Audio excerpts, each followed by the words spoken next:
Welcome to Regulated-ish. Two moms, two cities, one frequency. This is our once a month space to talk about what life actually feels like in the middle of parenting, work, and nervous system overload. This isn't therapy and it's not a how-to show. It's just two real humans noticing what's showing up and trying to be a little kinder to ourselves while we do it. If something here helps you to feel less alone or a little more grounded, that's the point. Two moms regulating in real time so you don't have to do it alone. I think that segues nicely into our topic of April, doing the hard things. Yes, and how we're procrastinating on that. Absolutely, yeah. Ugh. And I don't know if it's so much procrastination on my part or just hesitation, because procrastination is like, yes, I'm ready to do it. And to me, hesitation is like, ooh, I'm not sure. Oh, that's Well, a good, procrastination means yeah. I have the plans, but I'm not quite ready to do it. But the hesitation is just like, ooh, should I be doing that? But Yeah, no, I get that. So are yeah, you in hesitation mode then with the big stuff? Or is it no. hesitation where you're unsure? It's definitely hesitation. Like, I know that I have the skill set to make these things happen, Mm-hmm. but where I'm at right now is hesitation of, sure, I can do it, but does anybody want to see it? And I know there's weirdos out there like me. I know for a fact there's weirdos out there like me. So I just need to actually like kick myself in my own pants and make it happen. But is it, because I have found that it is not necessarily that there's not others like you, it's that they're not getting um like links or shows or suggestions for They're not smaller getting the content that they individuals. want. Yeah. Yeah, even though it is absolutely the content they would love, Mhm. it's hard to And with me freaking being find. verified, yeah, so I am verified, so it should be getting pushed out there. The problem is that I'm not putting the content up to get it pushed out. Ah, And in order to justify continuing to pay Meta every month to keep me verified, I need to be doing that. I need to, like, make the decision and make the things happen. Like, I need to mhm. start doing brainstorming, and I need to make the action happen, but But It's it's difficult, and I've been working so hard at removing the "yes, but" methodology of my life right now and taking a page from improv theater and making it "yes, and."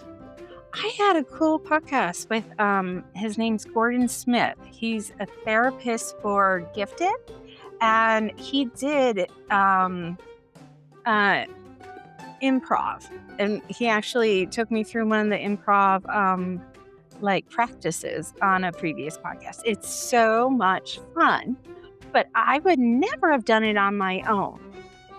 Right, like, you need somebody to, like, bring you along with it. Mm-hmm. I don't know that I would ever be able to, like, walk into an improv studio and go, like, "I'm here to do this." However, if I had some positive peer pressure of somebody going, "Oh my god, I started doing this, it's amazing, you should come with." Mm-hmm. I think I would try it more likely like that.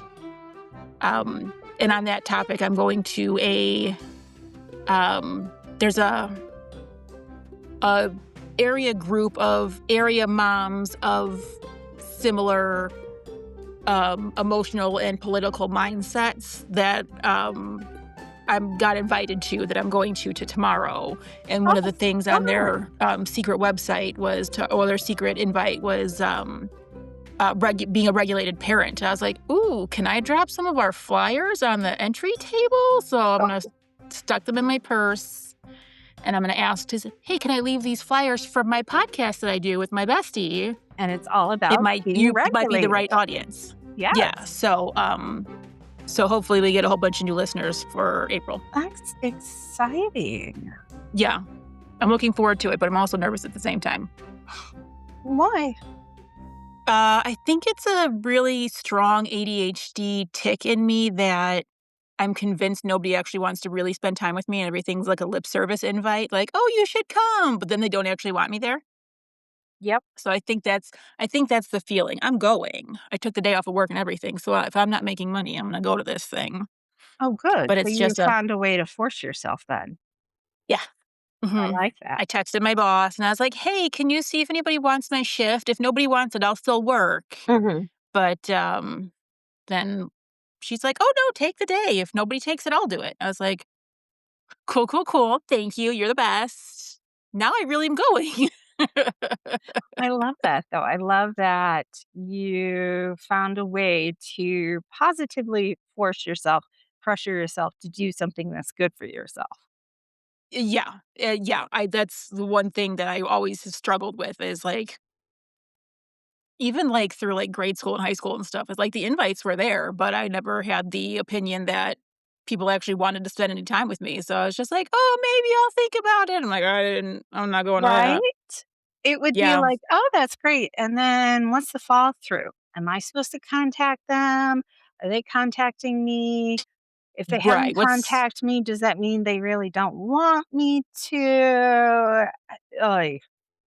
yeah, and back in the day, there was no cell phones, no text messages, Mm-mm. no instant messages, so it was like, if no one called my house, then I was just like, "Okay," And they but it could was have never called a your house, but you never get the message. right, right, or the kids were all like, "Well, I don't wanna call her house and talk to her mom." Like, there was a friend I would only talk to after, like, 10:30 at night, like, that's when I would get the phone calls because that was when Really? they were sure nobody would but me answer the phone because 'cause I'd be waiting for it. That's hilarious.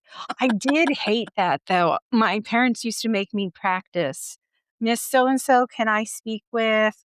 and how to be polite and all that stuff.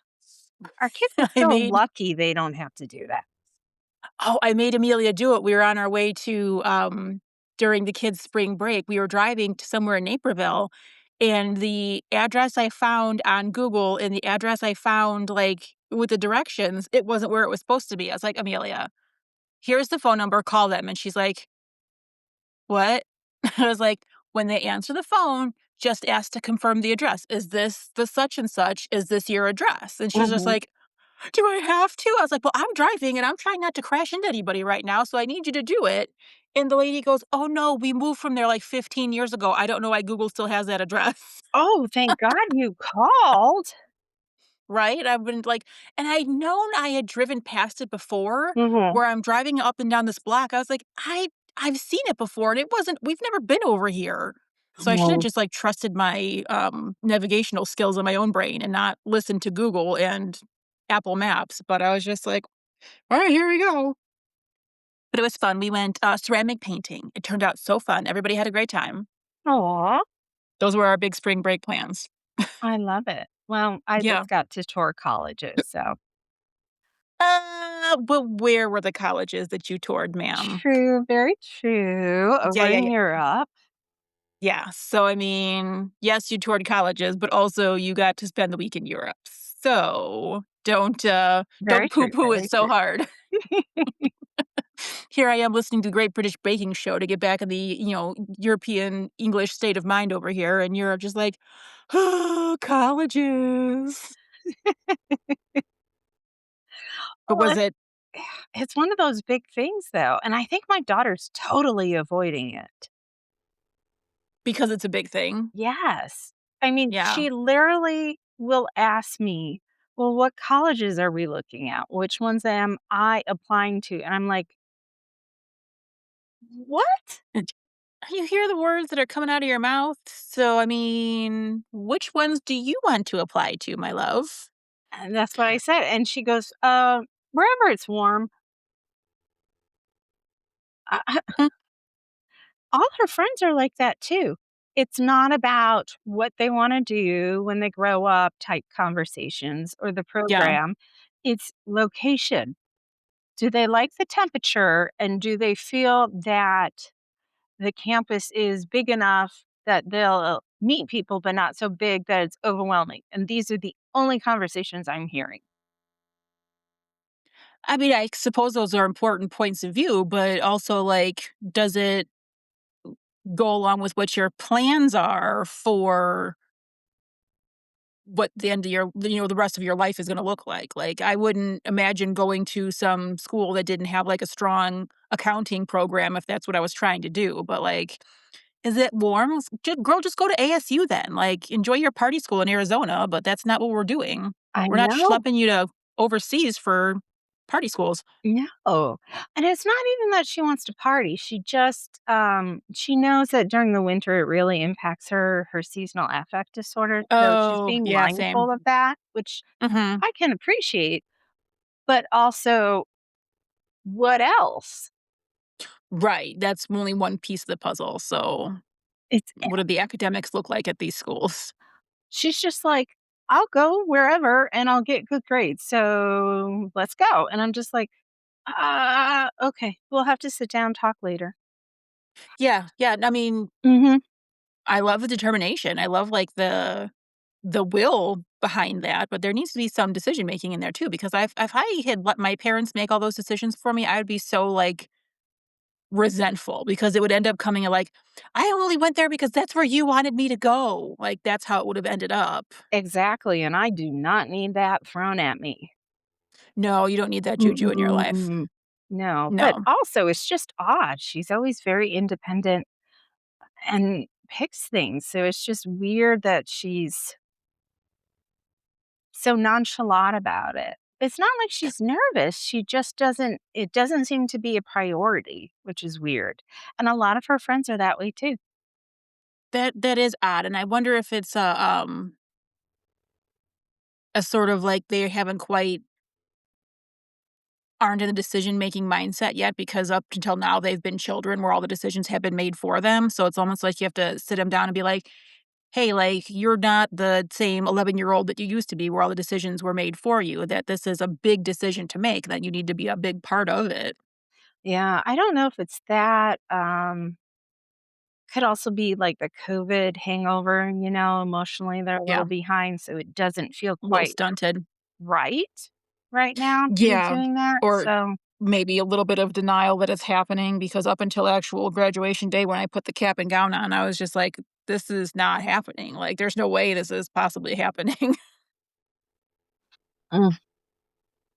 Have they gotten caps and gowns yet? Is they have they showed up? No, that's next year, she's a junior. Oh, right. God, that's right. Why did I think she was a whole ass senior? I don't know, I'd be freaking out had she not picked a college by now, it's April. Yeah, but I mean, like, 1 semester break in between might not be, like, the worst thing while you're still planning. It depend on what she would want to do in that Does she have break. any idea what she wants to be doing? No, none. That could be another big, like, roadblock in this whole plans, as if she doesn't know what she wants to be doing or how to be doing, then she's, like, not real gung ho on decisions, but if she had it in her mind, like, her whole life that she wanted to be a veterinarian, that, like, she'd know what she's looking for. She for the longest time, she wanted to be a lawyer, and then she wanted to work for the UN, and then, she was thinking about being a teacher for a little bit.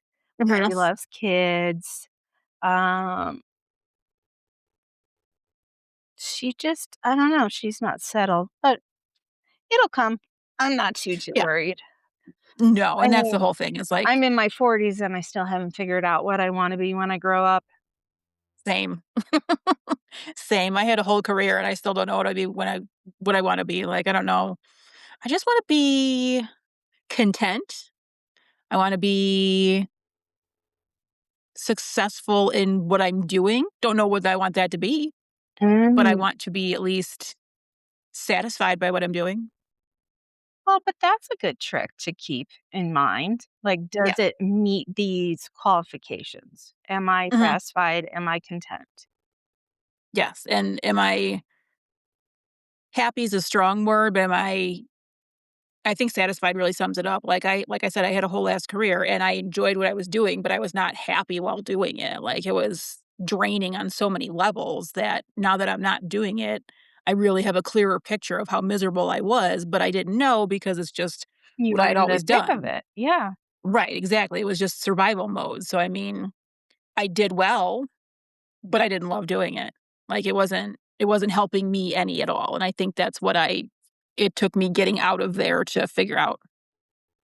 And now that you Can't get quite to choose, Oh, it's terrifying. Mhm. It's like I lived by standard operating procedures and rules and regs so that I just followed everybody else's, rules, and now that I'm making my own rules, it's just like, who's there to enforce those? Or, like, what happens if those don't get done? Like, I need structure behind it, and that's something like 2 years of me talking to my therapist, I haven't figured that out yet. I haven't figured out how to be okay with making my own rules and following my own rules and enforcing my own rules in my house because, like, hey, I'm the boss now, and I never wanted to be the boss. Like, that was not anything that I had any desire to. Like, I didn't even go supervisor at my job because I didn't want the added stress on my own self for it.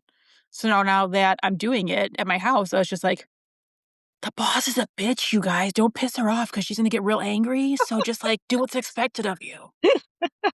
That's how it goes most days. But that's funny. There are so many women that I hear say that they don't wanna be in charge, they don't wanna be the boss. I've said it repeatedly, and yet you look around and you're like, "These people shouldn't be the boss, they suck." Right, and the ones it almost seems like the ones who are like, "Oh, yeah, I wanna be the boss," or, having the boss fell in their lap, you can obviously tell the ones who never intended on being the boss, but are just eh, seniority or placement or right place, right time, whatever you wanna call it, aren't meant to be there, like, they aren't No. suited for it. No, and so But the many women ones stop themselves. yeah, and I think that all falls back into it's a real fine line of being powerful or being perceived as a full-on bitch. Like, Oh, yeah, it's such a absolutely. As soon as yeah. you take control of something, you name something, you own it, you say you created it, or all of a sudden you're self-centered, you have a big head, you're a Mhm. bitch. Who are you to do that? And I think a lot of it is, like, having, like, been brought up, we were never taught how to be in charge. We were always, like, No. Oop, a follower or, um, just being a part of it rather than being the whole thing. "Oh, no. Are you gone again? I'm on my There you are. Hi. Hi." Yeah, so it's not like we were ever empowered to be in charge, I think. And like things are changing where things are different now, where there's less emphasis on, boys versus girls. Mhm. But it's like we have to wait for the time to come. And like we're gonna be too old by the time it does come. But it's So we need to make the big moves and the leap and take yeah. control, This is very true. which is so uncomfortable, and you get such pushback. Right, because you're already having the fear of like, I have no business being in charge, but then you get it thrown in your face of I don't want you to be in charge either. And then you're like, oh, okay, not gonna do it then. Here we are, Mhm. peace out. Let somebody else figure it out, but the ones figuring it out are not great at it. No, I don't know. That's one of those big decisions and moves that's just difficult to do. Yeah, and anything worth doing is gonna be scary to do, and that's what I keep, telling myself, I keep reminding myself, and even, like, scary doesn't necessarily mean, like, grand scale scary, it's just, like, making the decision that, "Yes, I'm in charge, I get to do these things." Like, the conversation with my therapist last week was essentially this, and she's like, Megan, you are in charge of your life. You know, you are in charge of making your decisions. No one needs to tell you what you've already, thought. But she was explaining to me that she started about, how are you doing? And I went, I'm a crabby bitch. And she's like, okay, let's talk about that. And then she's like, those things that you are talking about are your feelings, and you need to start listening to them. And by the fact that you're noticing them means you're listening to them. So if you start listening to Mm. them, you can start acting on them. And I went, holy shit. She's right. So that led to it shouldn't have felt like such a big conversation with my husband about doing things, making decisions, in this house. It's like, I don't do these things because of X, Y, and Z. And he went, no, you are in charge of this house. Do whatever you want, whatever you feel that needs to get it done. And I went, okay. But again, I was seeking out somebody else's permission to do the things that I had Mhm. decided needed to get done. So it's just a matter of I need to circumvent the seeking somebody's permission to just do the things that I've decided needed to get done, but it's not fun. It's No, and it's not. not easy, and in No. the entrepreneurial world, there is nobody for you to turn to get permission, and that's where I get stuck a lot because I'm Right. always like, "Is this good enough? Should I put my time and energy into such project, whether it be writing a little self-help book or my app or the intervention I'm working on?" And it's like I'm grasping at straws, and what I really want is for a boss to validate and say yes or no. Mhm. And that's you, and, like, I think what we need to approach it from that is, I am the boss, I wrote it, I put it together, it is that good, but you need to, like, get around the looking for the validation for it because you're like, "I did it. I'm good, I know what I'm doing, I'm smart. So, yes, this is good, it's right, it's good enough." But to me, anyway, that always feels like a big ego, and I think Yeah. that was one of those things that was always sort of, like, pushed out of being raised in the '80s or '90s. It was like girls weren't allowed to have the big ego, to think that they need were that important. It was I was like I kind of look at it as like all those Wall Street movies where they're all in the '80s where all their everyone's dudes and it was just like dudes in charge of everything and like secretaries. And that Yeah. was it. That's all you got. Like that was the top echelon for ladies is to be the secretary for a successful person, like the Yeah, the assistant to a dental successful assistant, person. the Right. nurse. Yeah, so, like, that's as Mhm. far as you were allowed to reach, so now that we're breaking that glass ceiling of, "Oh, no, I get to be the important person. Somebody else gets to be my secretary or my assistant or my, you know, underling." But there's not a lot of even media, but just awareness stories about women who have started their own businesses, women who are entrepreneurs, CEOs, CFOs. Like when they do it, it's generally just during Women's Month, or Right. it's like, ta da, we did it once this year. Yeah, we checked off that story to do, and sometimes I feel like the way that they're, like, plated up and given to us, like, as media consumers, Hmm. it's almost still, like, undercutting the amount of work Yeah. that they put in It's to like a do it. It's like backhand compliment. right, like, look at this successful business. Oh, by the way, a lady did it, and you're just like, "No, Hmm. like, we shouldn't, BT dub that it was done by a woman. It's, look at this successful business and this great product and this, success.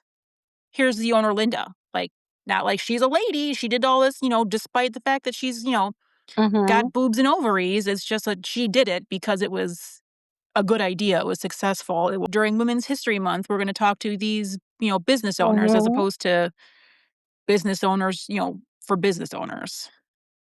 And I don't know if if your algorithm is the same as mine, the pop singer Meghan Trainor either canceled her entire upcoming tour or part of her tour, and all the backlash was from women talking about how she can't hack it or something like that. I was always like, why? Why are we attacking each Right, other? and that was what the Wha author of this article was saying. It's like, why are women cutting down women? We're supposed to be supporting each other, and if she comes out and said, "Hey, with a newborn baby, I don't have the bandwidth to actually do this tour like we had planned before I have this brand new baby, so we're gonna cancel it or we're gonna postpone it or whatever," but Good for you her get to recognize that she can't do it all and say, "I right. don't want to do it all. Men don't have to do it all. Why the hell should I?"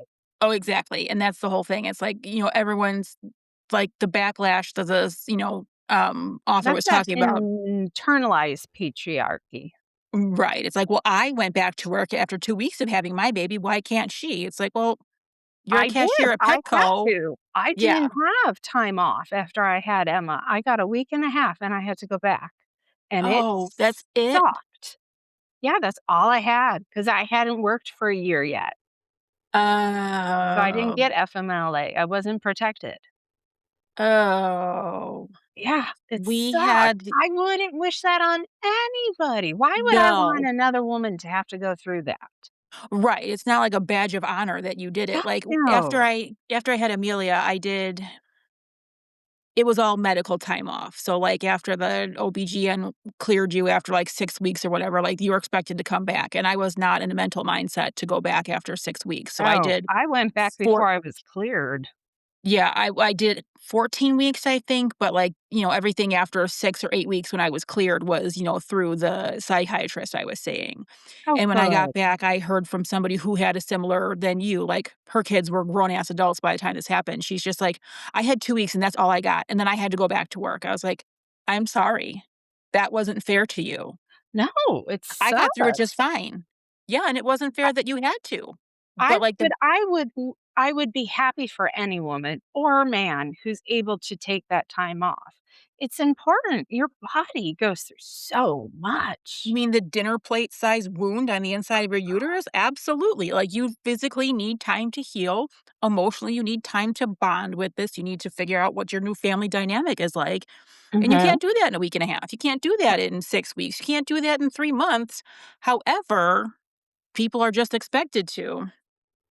I don't know where we got that time limit from, but it's bullshit, and I say women need to start pushing back because I don't want this anymore, and I am so careful lately of trying not to put down other women Mhm. because of things like this. Yes. And to me, like, the big turning point for my stuff was we were downtown over the summertime, like, walking to a concert or something, and the body positivity of girls, wearing what they want to wear versus what they think they look good in, I kept catching, like, "Oh my god, if I were her size, I would never wear that." And I had to go, "Stop. Her body is not your choice. Her uniform or her clothing is nothing to do with you. So, like, just stop." And then I stopped to think about, like, the toxic diet culture and, like, the Mhm. Kate Moss and the heroin chic that we grew up with, and I was just like, Oh, yeah. "No." I Everybody's a had size 0. Yeah, Heaven double forbid you're 0, like, yeah. yeah, So, like, that's just not a thing anymore. And, like, I catch myself still thinking it. I'd never say it. Never in a million years do I comment on anybody's but you body, say it to but yourself in your head. I think it, absolutely, Yeah. and I was like, "I need to even stop doing that because that's not healthy for me, let alone anybody else." Now, I do the same thing, especially having a teenage daughter now. It's really made me be much more aware of that thinking process and catching it, Mhm. um, because I don't want her to have it. Right, and I don't want her to have that same thought process that I do too, Mm, that, just like, I would never be like, "That doesn't look good on you." The point that I'd make is, "Hey, I think we've outgrown those pajama pants. They don't fit anymore because we're growing like we're supposed to," but never anything, like, negative. And mhm. I work so hard on not even saying negative things about myself that she doesn't hear it. She doesn't have the opportunity to learn that kind of stuff from inside this house anyway. Like, media and YouTube or anything, I can't do much about other than saying, "No, you can't do that. You can't have it." But Yeah. that's not really the answer either. We just need to focus on having positive thoughts about things or just neutral thoughts about things, like facts like you're growing, like those pajama pants are too short. Those are a child's size 14, my love, and you are wearing a lady's small. So they aren't the right Mhm. ones anymore. So let's find a correct size and then we can go on through life with it. And if it It is doesn't fit, it's difficult. not a problem. We just get the right size. Yes. Yes, Yeah. but it is difficult navigating all of that stuff, especially when and I know they use the sandwich generation for, like, taking care of parents and kiddos, but I feel like that as a woman, that we're in this sandwich generation of we're got our kiddos and we're trying to change our language for them, Mhm. but we're hitting the wall of the generation above us who's stopping us from moving forward because we're females, and so we're stuck in the middle trying to push out and get through the glass ceiling and not put each other down while still thinking about the next generation. It's just like, oh my God, I'm freaking tired. It is very tiring, and I have had and I don't know if it's just me and my parents, but I have had a whole lot of success with telling them, "Hey, that's not something we say." Like, when I started losing weight and getting healthy, my mom was like, "Oh, you look so skinny today." I was like, "Oh, no, I'm working on being healthy. Skinny's not my plan, but I want to be a healthy version of me." So, that's what was said in front of my daughter at the time, who was like, I don't know, 5, 6, like very of Mhm. the copycat sort of, I'm gonna say what I hear sort of thing. So I wanted her to like be heard. And then I, pulled my mom aside later. I was like, I don't want her having that thought process. And my mom, it like clicked. She's like, "You're right. Yeah, absolutely, you're right." So every time after that, she's like, "You're looking so healthy, Megan. You're doing such a good job being healthy and making good decisions." And I was just like, "Yes, thank you. I don't have to like bang my head against a wall, but you Mhm. have to have an open dialogue, and you have to have a parent who's willing to receive that." Of like, I'm saying these things not to criticize you. I'm just saying that we're turning things around a little bit, from how I think to how Amelia is going to think growing, Right. as an adult. So like, this is the viewpoint we're taking, and it went gangbusters. Like, it went fantastic, and I didn't have to remind her 400 times that we don't say skinny. Skinny is not a bad word. It's just not the word that we're looking for. Right. Right. Yeah. So I No, think I it's a love matter that. of, being a grown-up adult and having an adult conversation with your adult parent, and then that adult parent being willing to change the way they're doing things to benefit somebody. But if you don't ever say anything or correct anybody, even gently, they're not gonna understand how you're doing it. So it No, ends up being no. a more of a fight because it's a harsher criticism of, "We're not saying that," versus, "Oh, no, we're not saying that, we're saying this." It's like, I'm not saying you Mhm. can't say Giving it, but I'm them asking you the to replace it with something how else. to say something, what to say, Right. Yeah, you can so pay me a that they can. compliment, absolutely, but Mhm. please let's do it in a more positive light so that we don't give somebody bad self-esteem based on something they can't control. Well, that's something big to tackle for April. Yes. And that goes along with the yes and methodology that I've been trying to encompass because everything seems more accomplishable when Explain. Do you you say yes, but a lot? absolutely. Oh, okay. Or, um, I think it comes from my habit of seeing a situation from multiple angles as opposed to just saying, "This is how I Mhm. view it." I will take the approach of, "I see it this way, but I can see how you see it this way." It's like I'm too empathetic that I'm not willing to, like, put my foot down and be like, "This is how I see it, and whether or not you agree with it is, something we can talk about. However, this is how it is." So, like, Mhm. I would yes, but my therapist all the time. She would give me something to work on. I'd say, "Yes, but here's the problem with that." So I just am working hard on removing the "but" and replacing it with "and." And that And when I helps catch you to myself, frame it different or approach it different? I almost think it's helping me to digest it differently. Like, it's a little easier to do when I'm acknowledging that it's not going to be an easy fix. Which is why I'm saying, I'm Oh. trying this. I'm trying to encompass this. I'm trying to do this instead of that, instead of just saying, "Oh, I'm not gonna yes, but anything anymore," because that seems too hard. However, I'm switching out yes, but with yes, and it's a little bit Oh, that easier. that would be easier for, like, bigger things too. Absolutely. Yeah. Oh, I'm gonna use that. I'm not sure how yet to apply that to my situation, but Uh, I definitely need a different approach. and I needed a different approach. I want to And remove I want to remove the thing that I want to remove, and I'm going to do it with this. So it's almost you don't even have to mm, have the answer right away with the yes and. You just it's almost like you're more willing to be open to more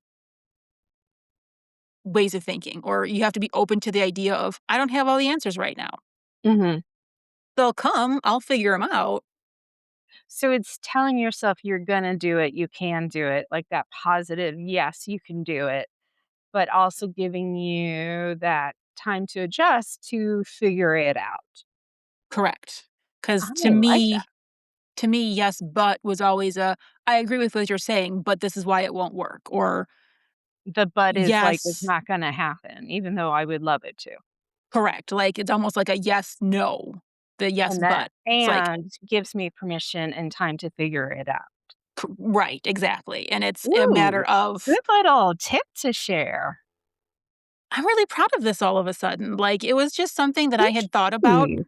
in a conversation with my therapist, shout out Jill if you're listening, um, that I don't have to have all the answers, but I can be okay with not having all the answers right away. Yes, I see what you're saying, and yes, I agree with you, and And I I'm will not think sure it how to over, do it. and I will figure it out, whereas the "yes, but" is a matter of is a way of shutting it down. It's like, "Yeah, I agree with what you're saying, but it's gonna be too hard for me to do, so I'm not doing it." Mm. So the "yes, and" is a I'm slow curious approach. how many times I do that. I'm gonna have to track that just for my own curiosity. Just now that after we've had this conversation, you're gonna notice it a lot more. Oh, I'm sure it's like the red car. As soon as you buy a red car, you see a red car everywhere. It's Right. why I tell people all the time how important that inner voice is. Because if you tell yourself you suck at something, your subconscious goes, "Oh, we only want to do bad in this area. So we're going to make sure we only do bad." Or we're only gonna notice when we're doing bad, that we're not gonna notice when we're doing well. It's So, such a powerful way to self sabotage yourself and not even it realize it. it's a self-fulfilling prophecy of just Absolutely. suckiosity that you're just like, I told you I wasn't great at this, so why are we surprised when I'm not doing well at this?" It's a matter Mhm. of, Stop um trying to prove yourself right about negative things. right, and I think you noticed it without notice it when we were in Orlando. You had asked me a question, and I said, "Yes," and then I took a minute to think about it, and you took my hesitation as a way of trying to let you down gently, when all I was doing was trying to wrap my head around it But as soon as before you I told fully me committed. you were Yeah. processing, I was like, Mhm. "Oh, yeah, not a Yeah. problem. Take your time to process." And that was one of the, But things that was always you historically, sorry to interrupt, no, sorry. hesitate when you're about to say no to me. So for you to switch it up threw me, but it was Oh, did I? good. It was a good throw. And I think historically saying no was a byproduct of not being in charge of my own schedule. Like when I was dispatching, I was never in charge of my own schedule. Everything was, subject to change at a moment's notice. Like I would put in for time off and make plans with my family, and then two people would call off sick, and then my time off would get canceled. So it was a matter of like I would make all these plans only to have it like tumble at the last minute. So I never wanted to make the plans. I never wanted to get excited about things. When we would take the kids on vacation, we would never tell them at the last minute in case something went sideways and I had to go to work. So now that I'm in charge of these things, I still have that little bit of hesitation Mm, before I do it. But now it's like, it's okay to get excited about things because I don't have anybody coming behind me, taking the wind out of my sails and saying, "Oh, sorry, I know you put that deposit on your vacation, but, so and so and so and so are sick and we need you to come cover." And I was just like, I'm sitting, it happened one year. Sitting down to a birthday dinner with my dad, like, I was at the restaurant and I got a page and I kind of ignored it. I was like, "Oh, I'll get back to him later." And then my cell phone started blowing up. They're like, "We need you here in half an hour." I was like, "I have the night off. I have comp time. You're telling me there's nobody else in the organization that you can call." They're like, "Oh, no, we can't because this, and this, and this." It's almost felt intentional, mm, whether or not it was how things got ordered for overtime mhm, or intentional of the other players and the like, "Oh, so and so's got plans that they're really excited about. Maybe we wanna take them down a peg and I'll just call off so that their stuff will get canceled." Like, it felt like Survivor in there sometimes where people were making alliances and plans mhm, and how to, win something, but I never had that mindset where I needed to win over somebody else, so it was so mhm. foreign to me, like, why would you intentionally make plans to ruin somebody else's plans? Like, I was I wonder if that's an ADHD thing because I have noticed a lot of individuals who didn't play those like games in middle Mhm. school and high school, a lot of the individuals have ADHD, and I End wonder up if they being just socially weren't paying the attention, you know? ADHD or definitely neurodivergent on some level. It's because it's like, I would never in a million years do that, so I wouldn't understand why people would wanna do that to me. So, like, That's just too much time. I never fit the molds where I worked for 20 years because I was, a nicer not a nicer person, but I was a different, like, chemical mindset person about stuff. It's just like, I would never, like, why? So You run into that though, where there's individuals who you can tell they have been in this job since their late teens, early 20s, and it's like they haven't emotionally progressed and they're kind of stuck. yeah. And it's like, well, if I can't grow and be better, then I don't want anybody else to grow and be better. Yes, because you feel like, oh my goodness, what's happening? I'm being left out or being left behind. And so you start pulling others down instead of taking that breath, stepping back and going, well, okay, but how can Mhm. I help myself to move forward? Right, and it's a decision that I sort of made that I think started to be one of the downfalls of, like, when I realized that this is not where I need to be anymore, like, this is not what I need to be doing, that I was a highly supportive person of everybody else, and it was like a challenge to their mindset of negativity that, like, it was easier to get rid of the one positive than, adapt to it. It was a Mhm. matter of, like, "Oh, that's too much work for me to put into my own self to change, so I'll just be extra mean to that person and hope that they go back to being a negative, mean person," and when it didn't work, it was like, "I'm okay with you guys not liking me. I'm okay with, being the outcast on this. I've kind of always been there, so it's not anything new." So, Mhm. like, it became uncomfortable for me to be in it, but I wasn't gonna regress and slide backwards into, like, the mean girl mindset because it just wasn't where I wanted to be. No, I completely agree, but it's difficult. It's difficult to have that Oh, yes. awareness and step back and then to make that big decision of, okay, I want to do different. Mhm. And what does that look like? How do I show up? Eh, What are the yeah. questions I need to ask myself? And that alone can just be a good starting point, though, is to recognize you need to ask yourself some different questions about how you're showing up. Right. It's like, I don't like what I'm seeing in other people, and then once you start noticing it in other people, you notice it more in yourself. Mhm. And that's where you make the changes, and my big change was starting therapy again. Like, I had started it years ago, and it didn't feel right at the time, like, it felt like wasted energy, so I stopped. I Mhm. shouldn't have, I should have pushed through, but I wasn't in the Or, mindset to push through and make it maybe happen. find a therapist that was a better fit. Sometimes the first person you go to just isn't the correct fit. Precisely, and that was the conversation I had with my daughter when we got her a therapist. It's like, just because we see one and we don't like them, we see somebody else doesn't mean we did wrong or anything happened. Like, you want to have a good therapist that you are comfortable with, that you can have a conversation with, that you look forward to going to spend time with. Because if you've got, like, a crummy one or one that you're just not vibing with, it's such a drain to, like, "Ugh, I have to go talk to this person. I don't want to. Like, this isn't what I want to be doing with my Tuesday morning." But when you find one that fits and one that's a good, healthy balance for you, it's life changing. And I'll, that's what changed is I got a good Mhm. one and I went, "Oh, this is fantastic." I'll let you in on a little therapist secret. Yes, tell. We know we're not a good fit, and we really just want you to say that and you to be empowered to know that you can say, "This isn't working for me."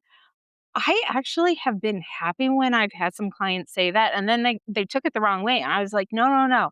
I feel it too. I know something's not jiving, but I didn't wanna take your voice. I wanted you to name it, Right. and And that's why also, I'm I'm so excited proud of because 'cause you're you. naming it, and now I Yeah, can help you find someone maybe who's a better fit because you're right. not always the right fit." And that's the thing is, like, I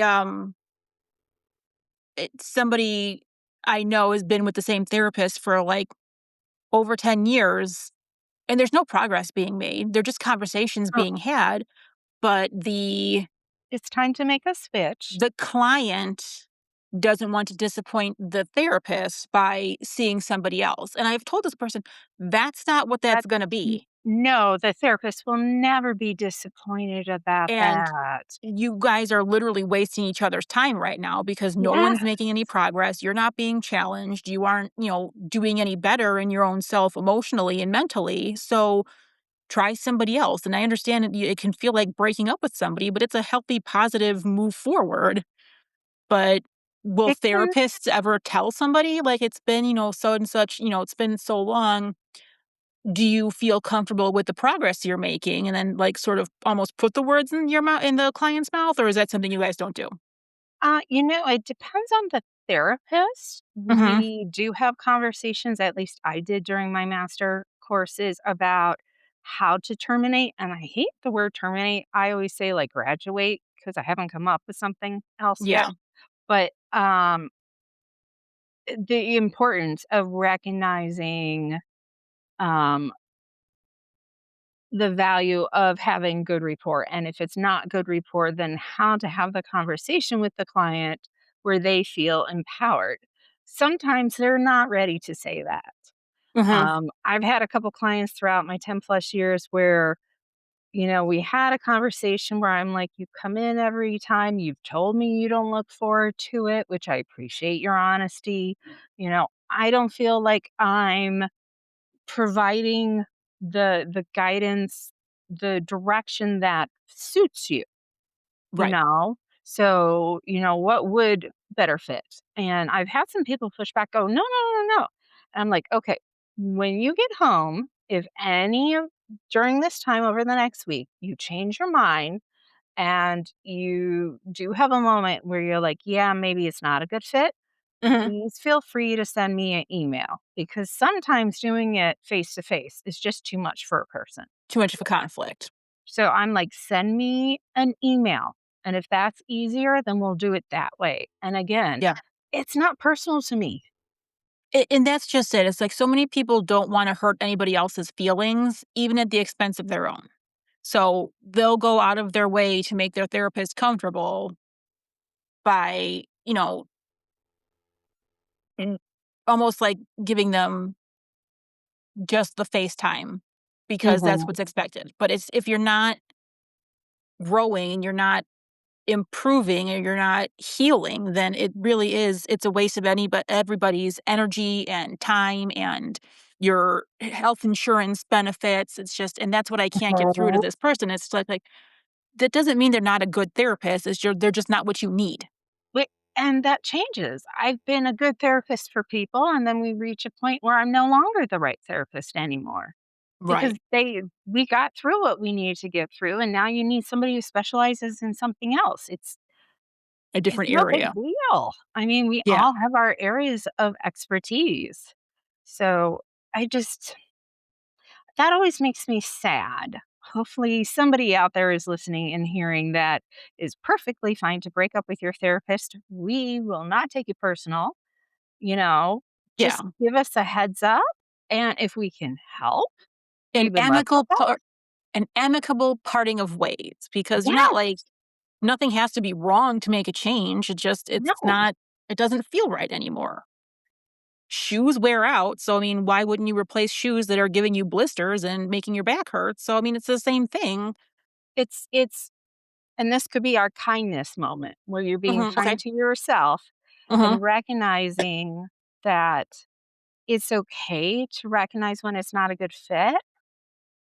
And the kind thing to do for yourself is to find someone who is going to challenge you and help you.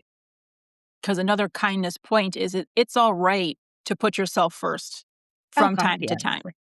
Yes. Self-care doesn't equate selfishness. No, And not once whatsoever. you yeah, after you acknowledge that something isn't working and it could be better, okay, I'm making a decision to make a change here, so let's do that. Hmm.